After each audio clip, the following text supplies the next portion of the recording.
Good evening, everyone. Hello, and welcome to the Moving Past You radio show. I'm your host, Juanita Gaynor, and I definitely want to welcome you to tonight's show. And today we will be talking about the art of distraction, decoding Satan's playbook. Now, before we deep dive into that, we're going to just open up in prayer. Father, you have redeemed us from the darkness of this world. Amen. We refuse to allow strife and envy and jealousy and past failures. Oh, Jesus, unforgiveness or doubt to operate in our lives. Hallelujah.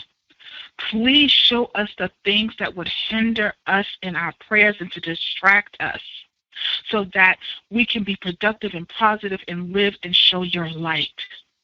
We ask you this in His Son's precious and most holy name. Amen. So, hello, everyone. Okay, the enemy really doesn't want this one to go out tonight. Had a great setup. I had everything going. My mic all together, had tested it and everything, and then it was just nothing. My producer was like, hey, we're not hearing you now. You're not picking up no feedback. And I'm just like, oh, okay, we're going to switch mics. That's no problem. We're going to switch mics. Do what we got to do. But see, that lets me know right there. Every time, we talk about him and how to, defeat him, he always comes up with something so that we can't get it out. He always does something that tries to make you back up and say, well, maybe we'll do it some other way. Not today, Satan. Not today. You should have tried that another time, another life, another something, but it won't be today.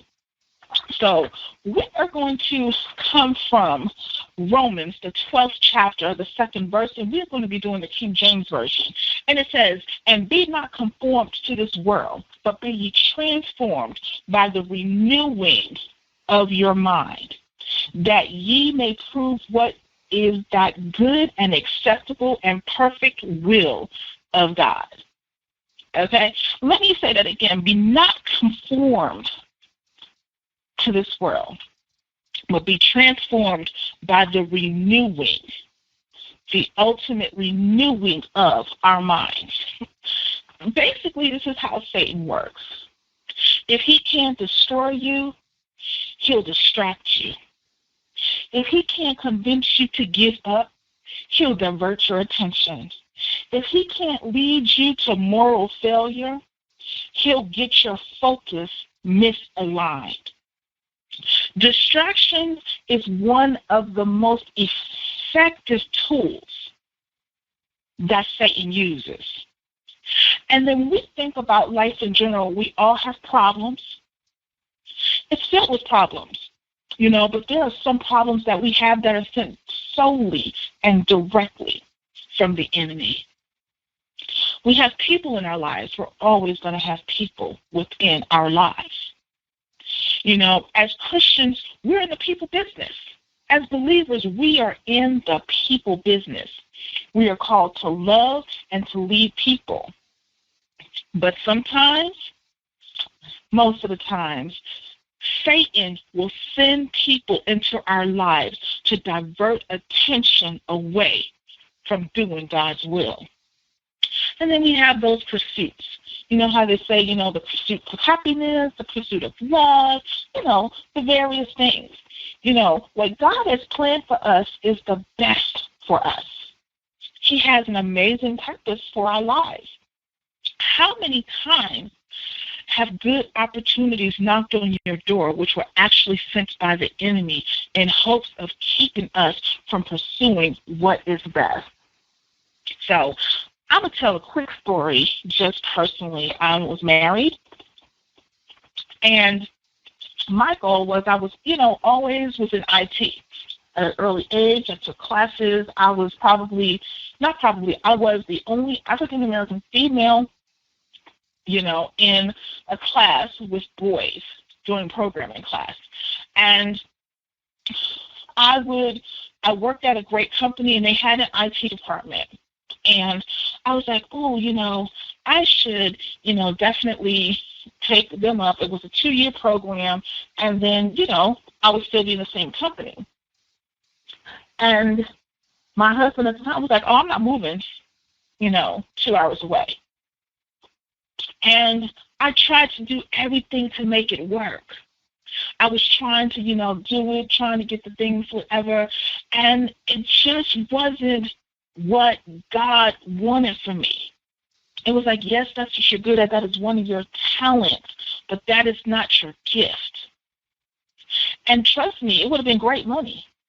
But that's what he does. The enemy presents things to us in a manner so that it appears it's from God, but it's not. So let's kind of talk about what his overall premise is.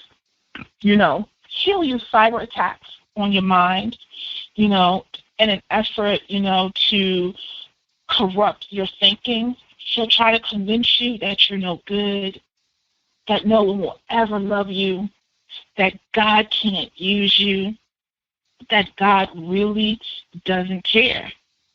Isn't it, this isn't that big sin or any number of lies to prevent you from trusting God and doing his will. That's one of his great ones. Oh, this isn't one of the big 3 sins, so you can still continue to do this, and, God's still going to just pat you on the back and move you along. That's another one of his deceptive tactics to get you not to do what you're supposed to do. Think about it. He convinced Eve that God was holding out on her. Satan will lie to you about who you are and who God is. Straight to your face, straight no chaser, without thought. And he will lie to you about sin. Oh, that was a little white lie. Oh, well, that wasn't as big as that one. Think about it is that when you needed to do that in order to move forward in this. That's what he does. When you hear his lies, it's critical to turn to God's word and find the truth so that you won't fall prey to his deception. Have you just been completely sometimes just overwhelmed about how difficult it's been to live a life that's pleasing to God? If you sit back and think about it, that in itself sometimes can be overwhelming. That in itself sometimes can just be like, just make you want to just throw up your hands and just be like, I'm done, I'm good. I just don't really want to do this. If the temptations of the world and sin within our own hearts isn't enough, Satan is working triple, double, quadruple overtime to see our destruction, downfall, or to see us in a weakened state.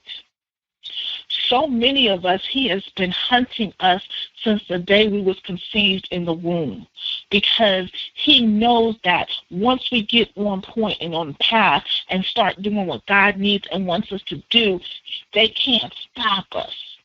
It's a wrap, it's a done deal. And so therefore, he's not scared about you not fulfilling the promise. He's terrified of you fulfilling the promise. So he's going to do anything and everything to make it hard for you.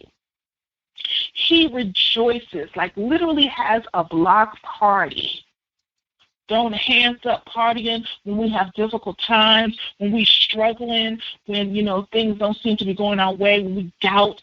And then what he does is he sees that opening and he's like, I'm going to put some more stuff into it. Like, you know what? I'm going to make sure that the car completely breaks down, and now she's got to buy another one. You know what? I'm going to make, the boss don't like him anyway, so I'm going to make it where he's going to lose his job today. Because I got to make sure that he doesn't do what God needs him to do or wants him to do. That little snake, and that's what he is. He's a snake. He's a slithering little snake. He's cunning and he's crafty. Now, see, the thing is that he's a little bit more powerful than what we give him credit for. And therefore, being guarded against him, we kind of put our guard down because we really don't believe he can do all that he does. He has experienced in all kinds of evil on his side. Like he's got buddies in deep, dark worlds. He's just like, call him up, be like, hey, I just need some help. And he'll run and help him. And the thing is that he never grows tired. He never gives up. He has a life mission to spew hatred for Christ. He hates them because, they escaped out of his hand. They opposed his kingdom and his government. They hate sin and pant and pray and strive towards holiness. That's why he hates Christ and his bride. Because at the end of the day, he couldn't manipulate the situation. He couldn't control the situation. So he hates them with more than a passion. It's his life mission to destroy anything and everything that's connected with him. So do you really know the evil one's name? Satan, Lucifer, snake, slithery, slimy creep. I call him slithery, slimy creep because, you belong beneath my feet and I step on things like that. But do you really understand his game? That's what we're going to talk about. Like the three biggest schemes of Satan is lies, temptation, and manipulation. And it all falls under the lines of distraction. See, when Satan lies to you, he's the father of them. He created them. He opened them up. He had a good bling time.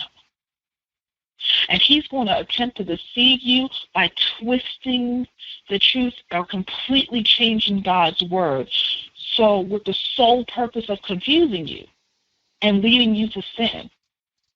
Like when I was coming up, I used to see people who would just use a portion of the scripture so that it would benefit what they were trying to do or who they were trying to come against or scold or to reprimand. So they would only use the portion that really talked to what they were trying to do. They would never use it in context. They would never understand. They didn't want to understand really what God was saying. They just wanted to get their agenda across. Temptation. It's not going, and it's not always sexual sin that's, he uses in temptation. It is, tempting you to move from one place to another because you think the grass is greener on the other side, or going to another job because there's more financial gain. And sometimes, a lot of the times, we are where we're at or supposed to be where we're at because God is using us for something greater in the midst. I'm aware of my corporate sponsor, in which I call them. They're my corporate sponsor.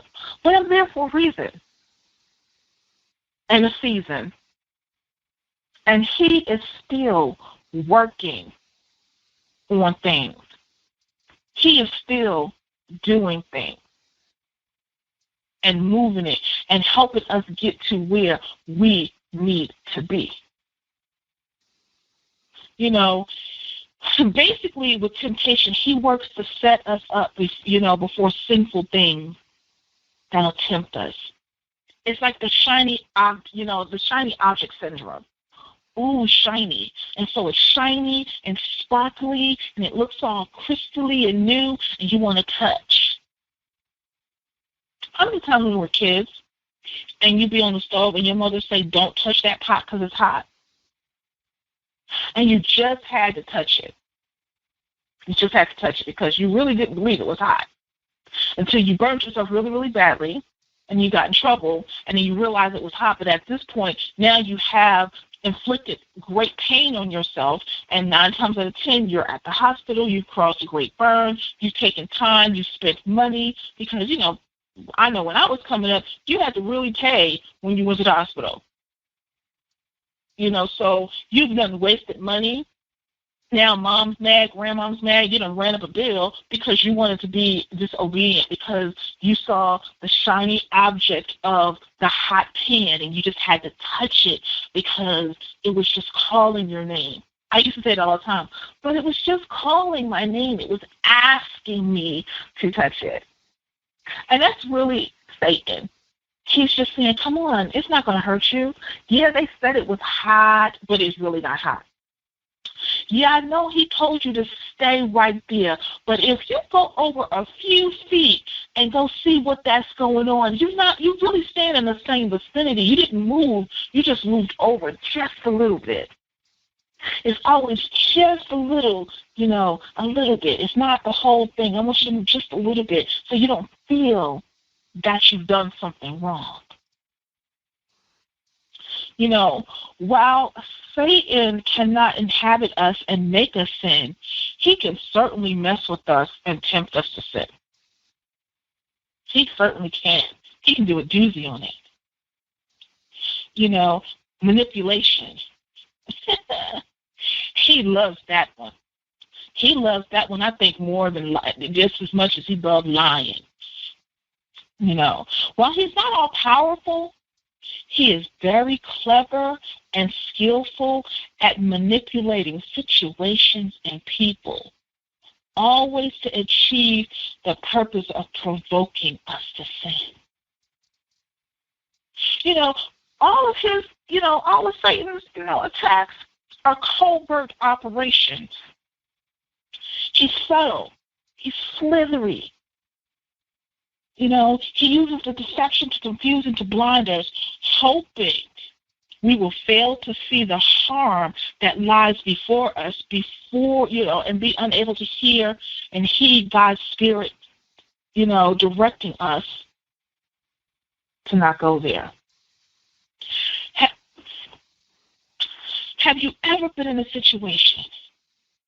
I know I have, and maybe you haven't, but I know I have been in a situation, and have you ever heard of follow your first mind? And I was real bad at that, because my first mind would tell me no, and I decided I wanted to do it, and I would say yes. And now, months later, hours later, days later, I'm upset, I'm ticked off, I'm mad, because now I didn't even lost some money, some trouble got ensued, now I got more problems, I'm spending additional money that I wasn't planning to, because I decided not to follow my first mind. And what I've learned in this journey is that my first mind is always the right one. Always. Because that's the Holy Spirit talking to us and be like, don't do it. Don't. You don't want that. It's not good for you. It's bad for you. Back away. Back away from the temptation. Back away from the lies. Back away from the person. Back away from the situation. No, you don't need to go to that event tonight. You don't need to go to that party. You don't need to hang out with that person. You don't need to take that job. You don't need to quit your job. He gives us those initial instincts to let us know, to protect us. But sometimes we are so caught up in the covert operation that Satan has spun, because he's a spin doctor. We're so caught up in it that now we're in a position, and now we're looking to God and crying to him to get us out of it, because we were so caught up and we wasn't hearing. And the thing is, we hear. We wasn't listening. We didn't want to hear about it. We was just kept doing what we wanted to do, how we wanted to do, when we wanted to do. Point blank and to the period. And so now we're just like, okay, what we going to do? How we going to move it? Because, see, Satan's overall purpose is to make us walk in flesh and not live in the spirit. He wants us to worship false gods. He wants to turn us away from God's ways to the ways of the world. God, he wants us to turn us from God's will to our own selfish desires. He wants us to make it about us at all times. And that's not what you need to do. He wants us to make it about us at all times. Because if we make it about us, we then feed into what he's doing. He can be like, well, I didn't really touch them, God. I know I wasn't supposed to kill them or anything like that, so I didn't really touch them. I just showed them an alternate way of doing something, and they chose my way. That's how he works. And see, like I said before, all of his schemes in one word is a distraction. And see, we get caught up because we think distraction is a one-dimensional word or concept or thing when it is multifaceted. Multifaceted. He takes tons of things to use for distractions all the time. He doesn't care. He doesn't. Because if you think about it, from the garden to our present day, Satan's way has been to turn our heads, to redirect our eyes, and to divert our attention away from God and to put it on anything else but God. In the garden and with every one of us, he attacks us using the lust of our eyes, the lust of our flesh, and the pride of life. That's what he does. When Satan distracts us with Christianity we become prey for these schemes, his lies, his temptations, his manipulations. But always remember, his three weapons cannot stand against the power we have. For greater is he that is in you than he that is in the world. Just as Satan has the big three schemes that cause us to sin, our God tells us the big three to avoid sin and live righteously. And these three are the foundation of our faith. It says, love the Lord your God with all your heart, love the Lord your God with all your soul, and love the Lord your God with all your mind. The foundation of everything is love, which is your heart, which is the fuel of the soul, your emotions and your desires. That's your soul. And the food for our mind, which is our knowledge and wisdom. Jesus is a ministry of apologetics, the mind and knowing, discipleship, the soul and living, and it's dedicated to the glory of God. So knowing, renewing your mind in the Word. Like I said earlier, be transformed by the renewing of your mind. Living, anchor your soul in hope. This hope we have as an anchor of the soul, both sure and steadfast. Loving, establish your heart in grace. It is good that the heart be established by grace. Now, don't be distracted. The Apostle James sums it up well when he says, every man is tempted when he is drawn away, distracted of his own lust and enticed. Don't let Satan and his little minions distract you. His little minions do get on my nerves. They are really busy bees, but stay focused on Jesus. Matthew wrote, the light of the body is the eye.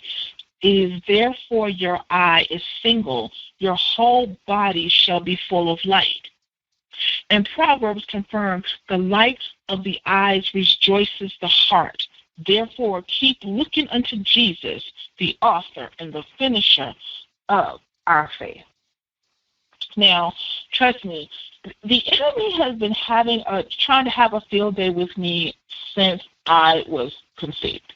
Like, he has tried everything in his power to take me out, to shut me up, to shut me down, to make life miserable. He has tried it. Trust me, he has tried it. And at the end of the day, he didn't succeed, and he's not understanding how and why he didn't succeed. So I want to share with you some of the things that I have learned over the years that, how the ways that he really tries to seek our destruction. And I just had to write this out because I was thinking about it, and it's just like, this man just will never give up. He is worse than the Energizer Bunny. Because at least with the Energizer Bunny, you can take the batteries out and sit the thing down somewhere. Not him. He never sleeps. He never eats. He never rests. His ultimate goal is to destroy us and to destroy whatever it is that God has for us. Now, let's make this clear.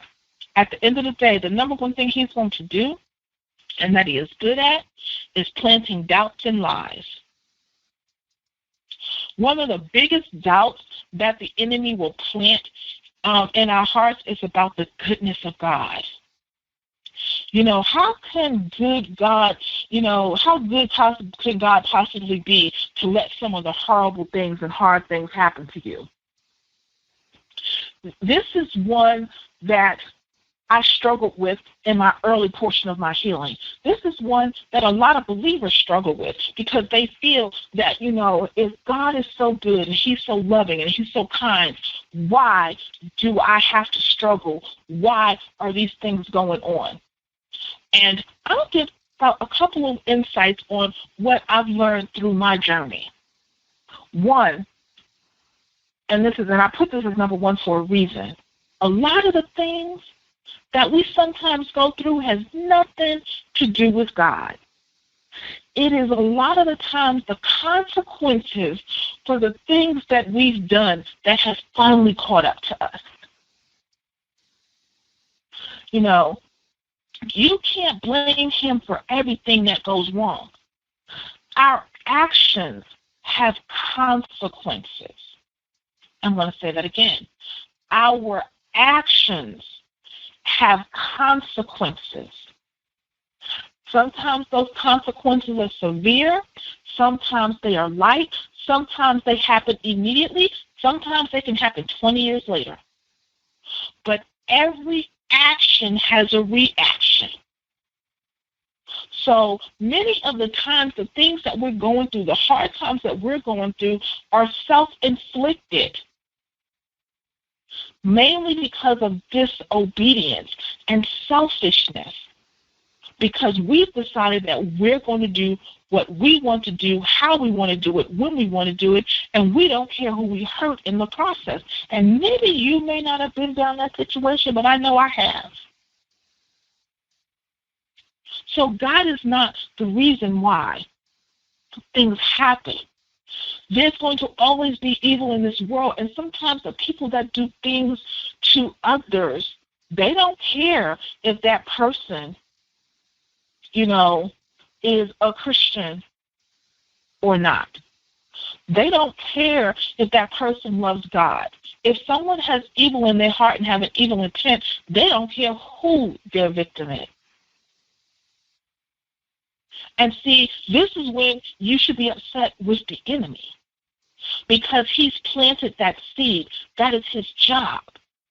And so we get mad at things and other people and things, and when it's really Satan himself doing a lot of things. And sometimes, in speaking with other ministers and other people who walk, he was like, sometimes God has allowed things to happen and go through whatever so that they could best know how to minister and walk and do with the spiritual walk of those in which they lead. So 90% 99.9% of the time, I'm going to say, and this is my opinion, someone may definitely disagree. The reason why we go through a lot of the hardships we go through is because we are disobedient and selfish, and we want to do things our way. Now, I have a caveat for you. Just because we are disobedient and selfish doesn't mean that God doesn't love us any less. He still loves us. He still wants to use us. He still is, wants us to come into the fold, but we have to let him in. He hasn't written you off. You may have written God off, but he hasn't written you off. So just because you've gone down a path that doesn't, seem conducive, or you put yourself in a situation, doesn't mean that God has written you off. Now, man will write you off, but God doesn't. The second thing that I learned that, the enemy does is he will fight against your faith. Now, let me explain something beyond anything else. If there's one thing you cannot say about Satan, he ain't lazy. He's not lazy at all. Man, he's active. He's more active than a 2-year-old toddler who you trying to catch who's going to put something in their mouth. He active. He ain't lazy. He moving. And he's roaming around to seeking who he can destroy. His arsenal of crazy tactics are full. Just like ladies, and I'm speaking to the ladies right now, just like most of us have a thing of shoes or makeup, guys who's into the shoes, maybe it's tennis shoes, maybe some hats, just like you think you have a full arsenal, cooks, just like you think you have a stock kitchen, the enemy has a stock full arsenal of tactics and will not hesitate for one thought, iota, anything to use them against you, to maim our faith. So don't just think, because we're a child of God, that he's not going to do whatever. I mean, come on, he was trying to tempt Jesus. He was trying to tempt the one. I'll give you all this. This is mine. How can you give me something that's mine? He was that bold. So if he was that bold to try to tempt Jesus, what do you think he's going to do to us? This is what we got to recognize. We have to be prepared for him to come at us in any way, shape, and possible. If we can't imagine it, he can. If it is so far-fetched that you wouldn't even think it was possible, he's even thought about it and he's planning up a way to try to execute it. That's how he works. Now, 2, the third one I realized, he will tempt you with sexual immorality. Now, when I say this, for me, it didn't happen for me after being abused as a child. I was just I was good and done with it. But I see how he does that. What he'll do is, most people don't think when children are abused or there was a rape or something that was violent, it's something that spirit is entered in. And you can go several different ways. And I can see how you can go those ways. You can be really promiscuous. You can just not want to have anything to do with it. And it can happen. But he uses that so that we begin to continue with soul ties, because every time we connect with someone, you're connecting with that spirit. And then you have so many different levels of it. You can magazines, online, and things like that. And it's just he wants nothing more than to ruin your purity and ruin marriages and ruin relationships. Because when you're united as one, he can't come, against that. So his goal is always to, divide and conquer. The fourth one is perfectly key. And I've witnessed it all of my life, and I'm witnessing it now just in even connections that we're doing, is that he will cause, not only will he try to cause, he will be successful at times in causing disunity amongst believers. It can be the smallest conflict that will arise. And it will be like, you'll be wondering, like, why are we arguing about this? Or why are they mad at what's going on? Because he's skilled at using such things to erode fellowship and breed discontent. So that little smallest thing, I'll give an example. Sister Mary is known to be the pie lady. Like, everybody loves Sister Mary's pies. But then you got a new kid on the block, Sister Jolene. And Sister Jolene can make a mean pie too. And then everyone starts talking about Sister Jolene's pies, and this is what the enemy does to Miss Mary. See, they done went ahead and replaced you. They didn't appreciate what you did and how you was working and the things that you were doing. Isn't that sad? So now Miss Mary got an attitude, and now she don't want to talk to Sister Jolene, and she don't want to talk with anyone who associates with her, not realizing that together they could take the pie world by storm. But that is how he works. Just the smallest thing that you would think nothing of, or not even what word, how he actually does that, he'll do that.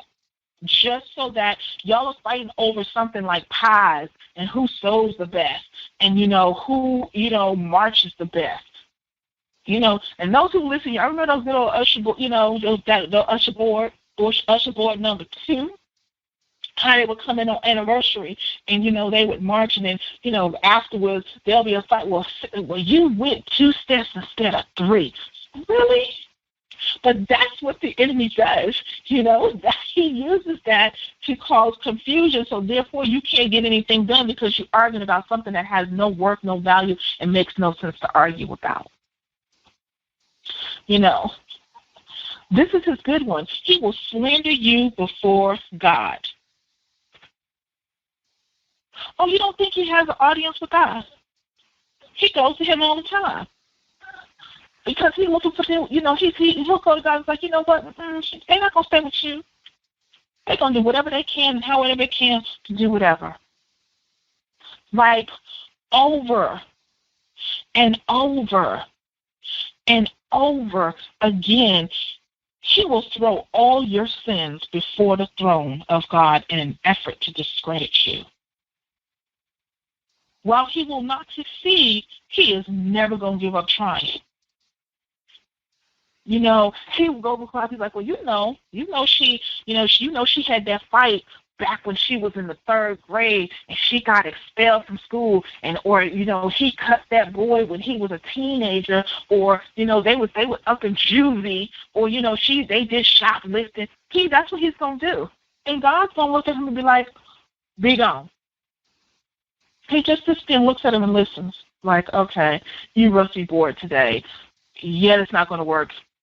Keep it pushing. And number 6, what I learned. I know many of us have heard the term pride before the fall. Basically, he will try to take you down through your pride. Pride is a very dangerous sin because it gives birth, and it is the portal to almost every other sin. So Satan will spend all of his time trying to convince you of the fact that you are the king. That it's okay to be selfish to the point of being ridiculous. That it's going to always be about you and no one else. That you should be able to go in and just, cut throat, try to climb to the, top of the corporate ladder. That no one else should matter. Your family shouldn't matter. Your friends shouldn't matter. Nothing about the love of the money and the almighty dollar and you satisfying the lusty, selfish, worldly views that you have encompassed, because that's what he's showing you. That's what he does. Because, see, when you operate in pride, Nobody can tell you nothing. You can't be corrected. You don't feel like you are the biggest and the baddest thing since sliced bread. You begin to do things to hurt people and to undercut people. Some people are so prideful that they steal from their own mama. And I'm not just saying that to be mean. I know that from personal experience and the people I know. And it's sad. But pride can destroy you so quick because it opens you up to so many things and so many demons and so many immoralities. Because with pride, you can't see anything else. It's just all about you. And that is why Satan spends his time on it. Because he knows it is one of his mighty arsenals to effectively use. Also, he will persecute you for your faith. Now, if you think, and we don't see too much of it here in the United States, but in other countries, in third world countries where they wholeheartedly believe in God, where they still see miracles happening every day, they're being tortured and murdered. And you know what? That gives Satan such joy. But how we're over here in the U.S., how we're persecuted, how we are, shamed, is much milder. They'll shun us. We'll get discrimination, slander, injustice, unkind. That's how, we're persecuted here. Someone will say things like, oh, she's that religious nut. Oh, that's that Bible thumper. Girl, I can't believe you hang with them. That's what he'll do. He'll cripple your faith through fear. I'm going to say that again. He will cripple your faith through fear. There was a good portion of my life where everything that I ever thought, did, moved, breathed was crippled by fear. There was times where I didn't think I could come out or know I could come out or was so fearful of what God had for me that it was just like I was willing to stay in the midst of drama, craziness, confusion, and heartbreak out of fear. The only fear we should have is fear of the Lord.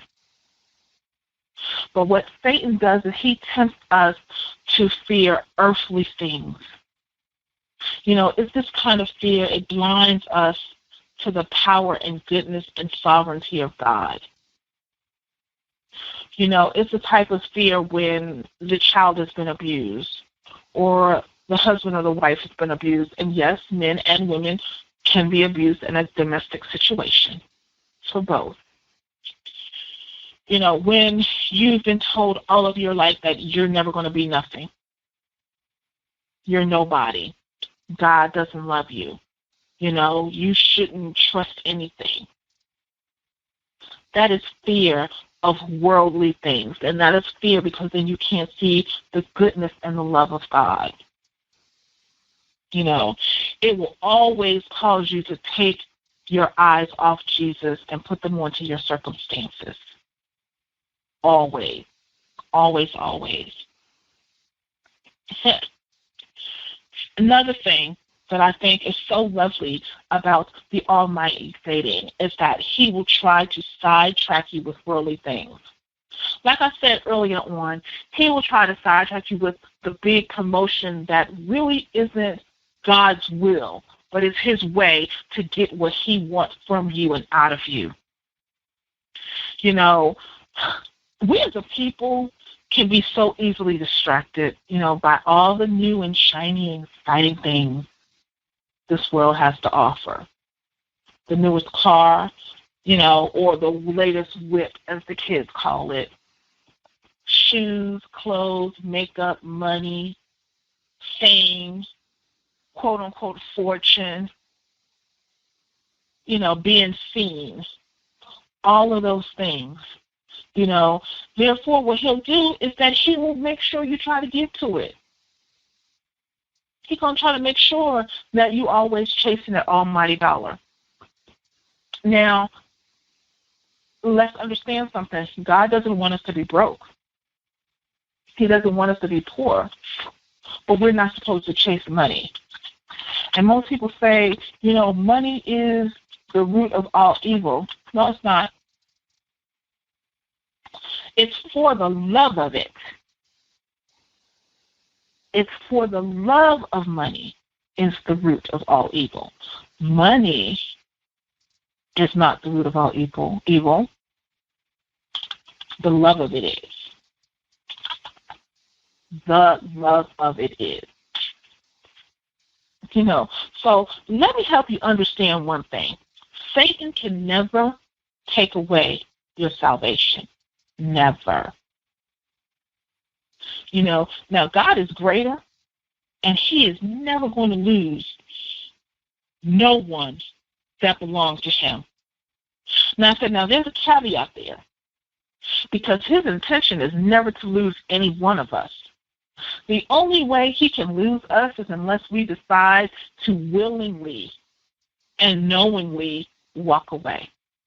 Unless we decide to rescind what God has given us and ordained. Unless we decided to go over to the dark side and the other side and say, you know what, we like this a little bit better and this is what we're going to do. That's the only way he can lose us. But if we are still fighting the fight and we're still persevering and we're still pushing because we want the best and we know that we deserve more than what, the little enemy tries to put at us, God is going to push through and persevere to make sure that we are good. Yes, he is. He is not looking to lose us at all. But the thing is, Satan can do a lot of damage and cripple us in our quest for intimacy with God and personal holiness. So we must be alert, because Satan will attack when we're not ready. I will say that again.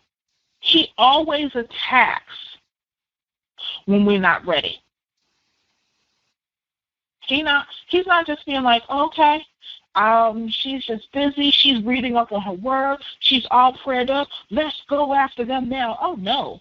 You won't be where you think everything is good. You riding your high horse. You slipped up a few times and decided that you don't always need God. You don't need to pray. You don't need to read your word. You don't need to cover yourself. It's going to be that slip-up moment that he sees an opportunity to slip in. That is how Satan works. It's never going to be when we think we are armored up. It's always going to be when we're not ready. We understand we must know his tactics. And we must stand firm against the attacks and the deceits that he has. God has not left us defenseless. He has given us armor, and we must know to wear it at all times. Because, I get it. Sometimes we forget. Sometimes we just be like, you know what?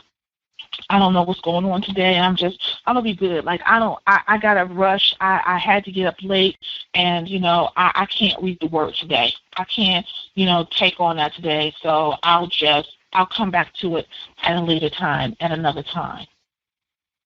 That is going to be the day where he decides he wants to have full-fledged fun with you. That time when you ignore the time you were supposed to spend with God. The time that you ignore when you needed to do something to create that environment that God needed you to create. That's when he's going to have full-fledged, full honey bunch fun with you. I'll be like, oh, This is what we're doing now? This is how we're doing now. Okay. We gonna work this out just a tad bit longer. This is how we're gonna do it. So just let me let you know. You'll always have problems.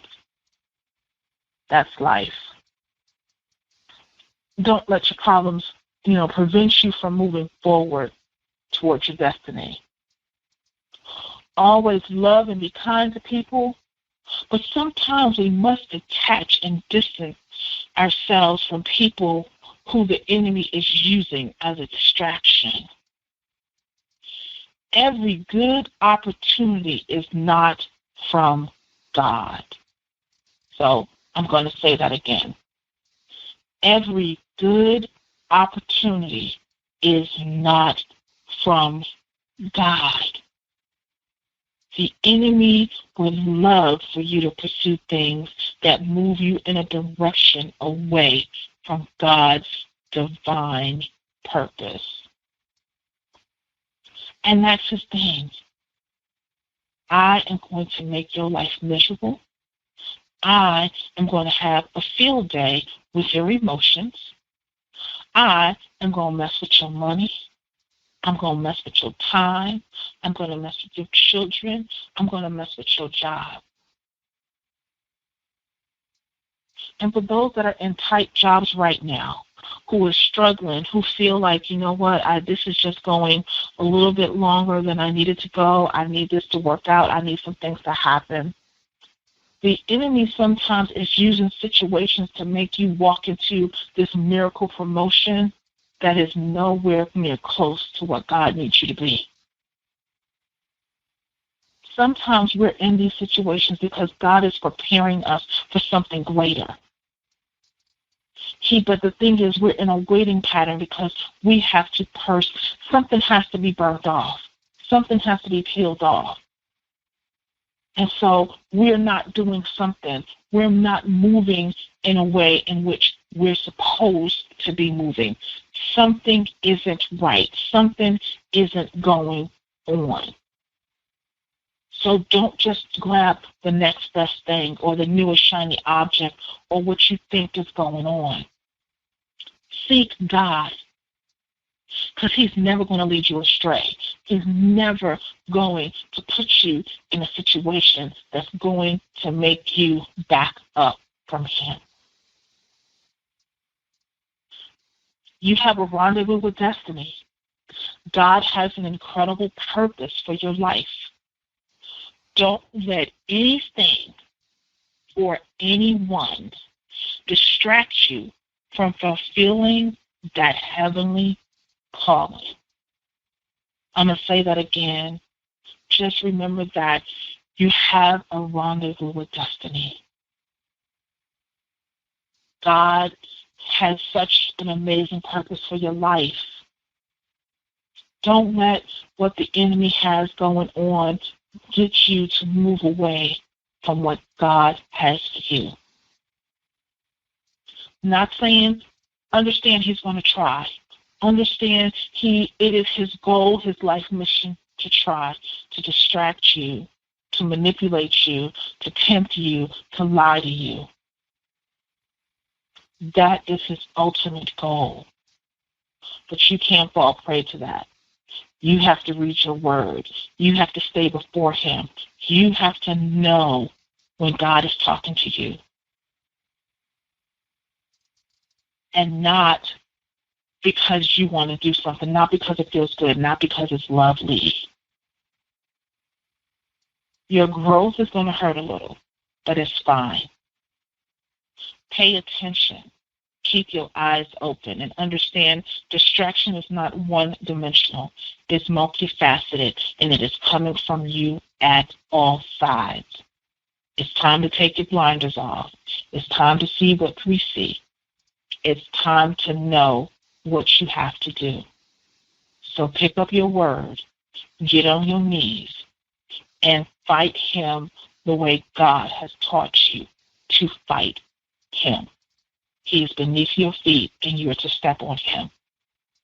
He has no dominion. He has no power. Only God has it. And God is living within you, not Satan.